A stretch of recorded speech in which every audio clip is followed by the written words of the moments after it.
नमस्कार दोस्तों, स्वागत है आपका इस YouTube चैनल हिंदी पाठशाला में। और आज मैं उपस्थित हुई हूँ सर्वनाम लेकर, यानी आज का विषय है सर्वनाम। जैसा कि मैंने आप लोगों को पिछली वीडियो में भी बताया था कि सर्वनाम एक विकारी शब्द है और पद परिचय देते समय सर्वनाम के विषय में भी ज्ञान होना आवश्यक है। तो इसलिए सर्वनाम आज हमारा विषय है और यह सर्वनाम कक्षा 6ठी से ही पाठ्यक्रम में सम्मिलित किया गया है। तो सबके दृष्टिकोण से आज का यह विषय बहुत ही महत्वपूर्ण है, इसलिए बिल्कुल ध्यान से समझिएगा। चलिए शुरू करते हैं। सर्वनाम, सबसे पहले जानते हैं कि सर्वनाम क्या है। दो शब्दों के योग से सर्वनाम का निर्माण हुआ है, जिसमें दो शब्द कौन कौन से हैं? सर्व और नाम। सर्व का तात्पर्य है सभी और नाम यानी जो सभी का नाम हो, सर्वनाम। अब जानते हैं कि सर्वनाम कहते किसे हैं, यानी इसकी परिभाषा क्या है।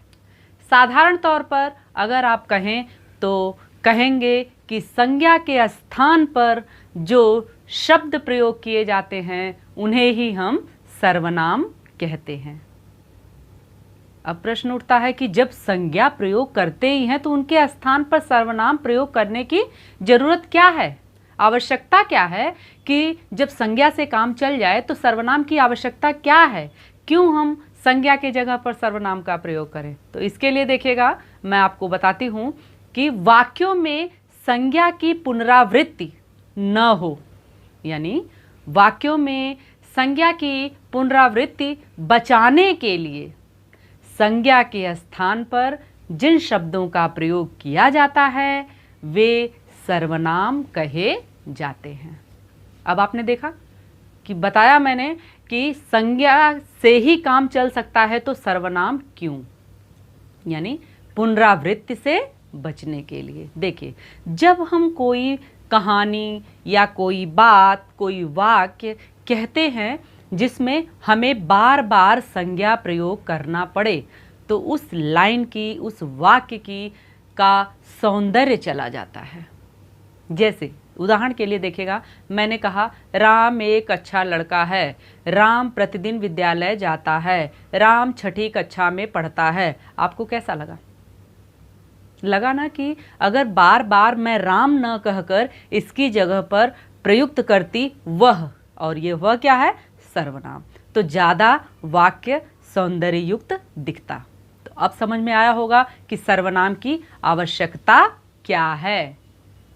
तो हमने ये जाना कि सर्वनाम कहते किसे हैं और सर्वनाम की आवश्यकता क्यों है।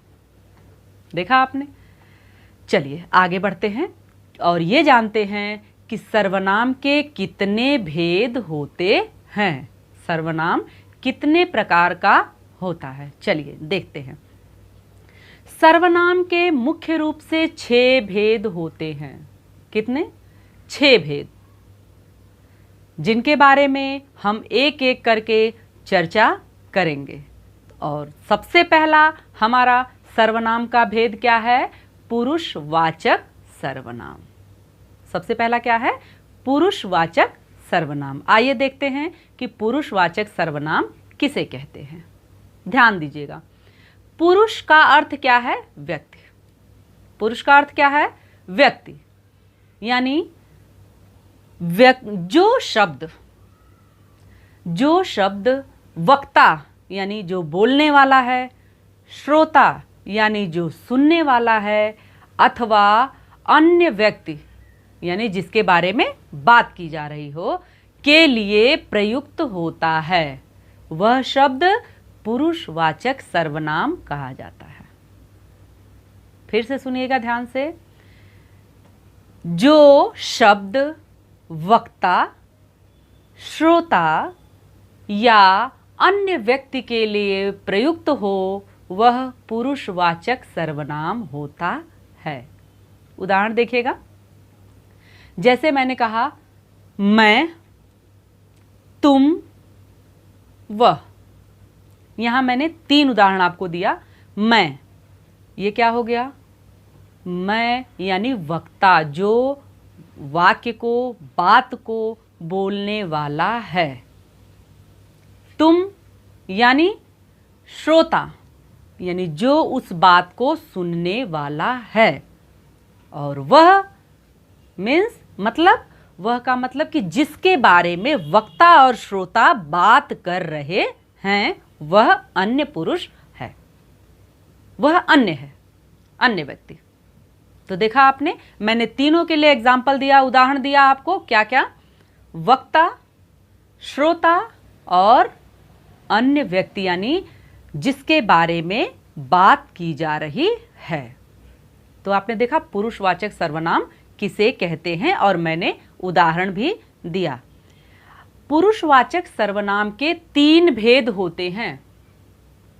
पुरुषवाचक सर्वनाम के 3 भेद होते हैं।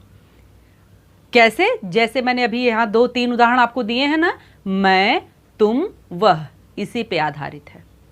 पहला भेद है उत्तम पुरुष। उत्तम पुरुष। अब देखिए उत्तम पुरुष किसे कहते हैं? जिस सर्वनाम का प्रयोग बोलने वाला अपने लिए करता है, उसे उत्तम पुरुष कहते हैं। जिस सर्वनाम का प्रयोग वक्ता यानी बोलने वाला अपने लिए करता है, उसे उत्तम पुरुष कहते हैं। जैसे मैं, हम। मैं प्रतिदिन विद्यालय जाता हूँ, यानी यहाँ क्या हुआ? बोलने वाले ने मैं यानी जो यह शब्द है इसका प्रयोग अपने लिए किया, तो ये क्या हो गया? उत्तम पुरुष हो गया। देखा आपने? हम सब विद्यालय जाते हैं, तो ये दोनों उत्तम पुरुष का उदाहरण था। अब आते हैं मध्यम पुरुष पे। मध्यम पुरुष किसे कहते हैं? देखिए, श्रोता व पाठक यानी सुनने वाला और पढ़ने वाला, इनके लिए जिन सर्वनामों का प्रयोग होता है, किसके लिए? पढ़ने वाले और सुनने वाले के लिए, यानी वक्ता और श्रोता।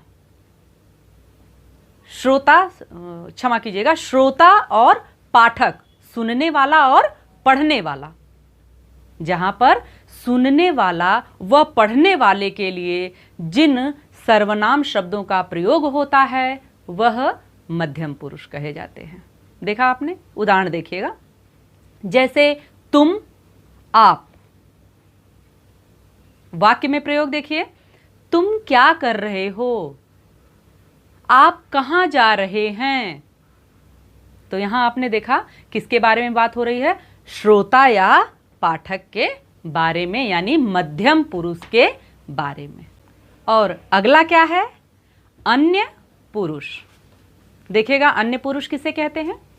वक्ता या श्रोता यानी बोलने वाला या सुनने वाला से भिन्न यानी अलग, बोलने वाले और सुनने वाले से अलग, वक्ता या श्रोता से भिन्न, जिसके बारे में बात कही जा रही हो। बोलने वाले और सुनने वाले से अलग, जिसके बारे में बात की जा रही हो, उसके लिए जो सर्वनाम शब्द प्रयुक्त होते हैं, उन्हें अन्य पुरुष कहते हैं। क्या कहते हैं? उन्हें अन्य पुरुष कहते हैं। देखिएगा, एक बार मैं फिर बताऊं कि वक्ता या श्रोता से भिन्न, जिसके बारे में बात कही जा रही हो, उसके लिए प्रयुक्त सर्वनाम शब्द। जैसे क्या? वह, वे। वह परिश्रम करता है, वे सभी ईमानदार व्यक्ति हैं। आपने देखा, उदाहरण में मैंने बता दिया कि वह और वे किस तरह से अन्य पुरुष के उदाहरण हैं। चलिए अब आगे बढ़ते हैं, और दूसरा हमारा सर्वनाम है निश्चयवाचक सर्वनाम। सर्वनाम का पहला भेद था पुरुषवाचक सर्वनाम और दूसरा भेद क्या है, निश्चयवाचक सर्वनाम। ध्यान दीजिएगा,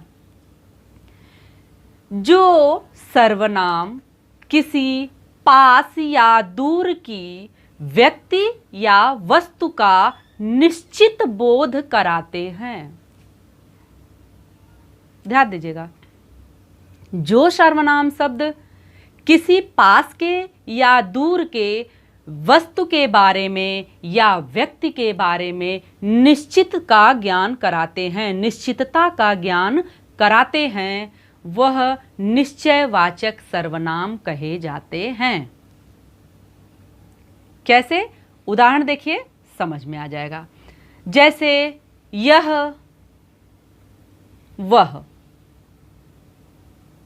अब कैसे? वाक्य में प्रयोग देखिए, यह मेरी पुस्तक है। यहां मैंने क्या कहा, यानी जिस पुस्तक के बारे में मैं बात कर रही हूं वही निश्चित है, यानी मुझे बिल्कुल निश्चय है कि यह मेरी ही पुस्तक है। वह मेरा घर है। यहां भी निश्चय प्रकट हो रहा है कि कहने वाला यह जान रहा है कि घर उसी का है। तो आपने यहां देखा निश्चयवाचक सर्वनाम के उदाहरण। अब अगले बिंदु पर आते हैं और अगला बिंदु है अनिश्चयवाचक सर्वनाम। चलिए देखते हैं अनिश्चयवाचक सर्वनाम किसे कहते हैं। जो सर्वनाम किसी पास या दूर की व्यक्ति या वस्तु का निश्चित होने का बोध न कराए, यानी जिससे हमें यह पता न चले कि यह निश्चित है, अनिश्चितता का ज्ञान हो।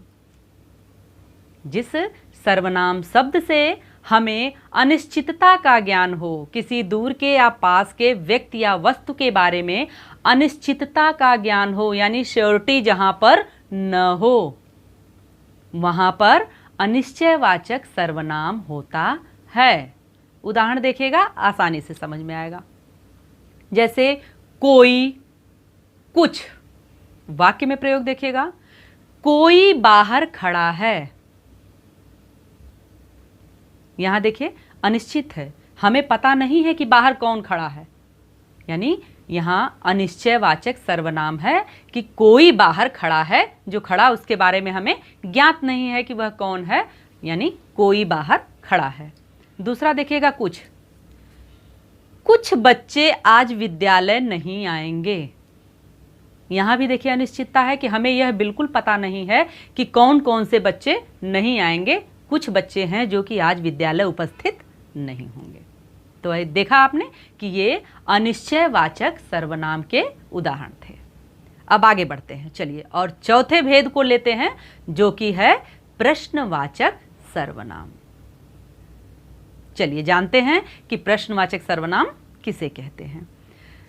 जिन सर्वनाम शब्दों का प्रयोग प्रश्न पूछने के लिए किया जाता है, वह प्रश्नवाचक सर्वनाम कहे जाते हैं। जिन सर्वनाम शब्दों का प्रयोग प्रश्न पूछने के लिए किया जाता है, उन्हें प्रश्नवाचक सर्वनाम कहते हैं। उदाहरण देखिएगा, जैसे कौन, क्या, किसने इत्यादि। उदाहरण देखिए, उसमें वाक्य में प्रयोग उदाहरण का देखिए, कौन यहां आया था, या यहां कौन आया था, किसने मुझे बुलाया, या तुम्हें क्या पसंद है। 3 वाक्य देखा आपने, तो इसमें क्या है, सर्वनाम, और कौन सा सर्वनाम है, प्रश्नवाचक सर्वनाम। तो समझ में आ गया होगा प्रश्नवाचक सर्वनाम। चलिए आगे बढ़ते हैं और 5वां भेद लेते हैं सर्वनाम का, जो कि है संबंधवाचक सर्वनाम, यानी जहां पर संबंध बताया जाए। देखिएगा, जो सर्वनाम वाक्य में आए किसी दूसरे सर्वनाम शब्द से संबंध बताता हो, वह संबंधवाचक सर्वनाम कहा जाता है। फिर से सुनिएगा एक बार, जो सर्वनाम शब्द वाक्य में आए किसी दूसरे सर्वनाम शब्द से संबंध बताता है। देखिएगा, जैसा करोगे वैसा भरोगे। यहां देखिएगा, एक का दूसरे से संबंध, जैसा का वैसे से संबंध बताया गया है। यहां कौन है? जैसा और वैसा, ये दोनों सर्वनाम हैं और दोनों का आपस में संबंध है कि जैसा करोगे वैसा भरोगे। एक और उदाहरण देखिएगा, जो पढ़ेगा सो पास होगा। तो जो और सो दोनों संबंधवाचक सर्वनाम के उदाहरण हुए। चलिए आगे बढ़ते हैं और देखते हैं छठवां भेद और अंतिम, जो कि सर्वनाम का छठा भेद है, निजवाचक सर्वनाम। देखिए, ऐसे सर्वनाम जिनका प्रयोग कर्ता अपने या स्वयं के लिए करता है। कर्ता कर्ता कंफ्यूज नहीं होइएगा। कर्ता मीन्स करने वाला और दूसरे कर्ता मीन्स करता है, क्रिया जो होती है। ध्यान दीजिएगा, ऐसे सर्वनाम जिनका प्रयोग कर्ता अपने या स्वयं के लिए करता है, या यूं कह लीजिए कि जिन सर्वनामों से उत्तम पुरुष, मध्यम पुरुष या अन्य पुरुष के अपनेपन का बोध होता है, ज्ञान होता है, उन्हें ही निजवाचक सर्वनाम कहते हैं। उदाहरण देखिएगा, जैसे वह खुद आया था। यहां आपने देखा, वह खुद यानी अपने आप से है ना, अपने आप से। निजवाचक यानी अपने आप से जहां पर संबंध हो, निजवाचक निजता का जो सूचक शब्द हो। वह खुद आया था, खुद यहां क्या है? निजवाचक सर्वनाम है। एक और उदाहरण देखिए, वह स्वयं जा रहा है। अब यहां भी देखिए, स्वयं भी निजवाचक सर्वनाम है। एक और उदाहरण देखिए, मैं आप ही खा लूंगा, यानी मैं अपने आप ही खा लूंगा, मैं स्वयं ही खा लूंगा, यानी यहां भी निजता सूचक सर्वनाम है। तो देखा आपने, हमने सर्वनाम के बारे में चर्चा करी, उसके भेदों के बारे में पढ़ा, उदाहरण देखे, जिसके माध्यम से मैंने पूर्ण रूपेण प्रयास किया कि आपको सर्वनाम भली भांति समझ में आ जाए। तो उम्मीद करती हूँ कि सर्वनाम अब आपको अच्छी तरह से समझ में आया होगा और पद परिचय में सर्वनाम पहचानने और उसके भेदों को बताने में आपसे कोई त्रुटि नहीं होगी। वीडियो देखने के लिए आपका बहुत बहुत शुक्रिया। वीडियो कैसी लगी कमेंट करके मुझे ज़रूर बताइएगा। मेरे चैनल को लाइक करना, सब्सक्राइब करना और बेल आइकन दबाना बिल्कुल नहीं भूलिएगा। मिलते हैं अगली वीडियो में। धन्यवाद।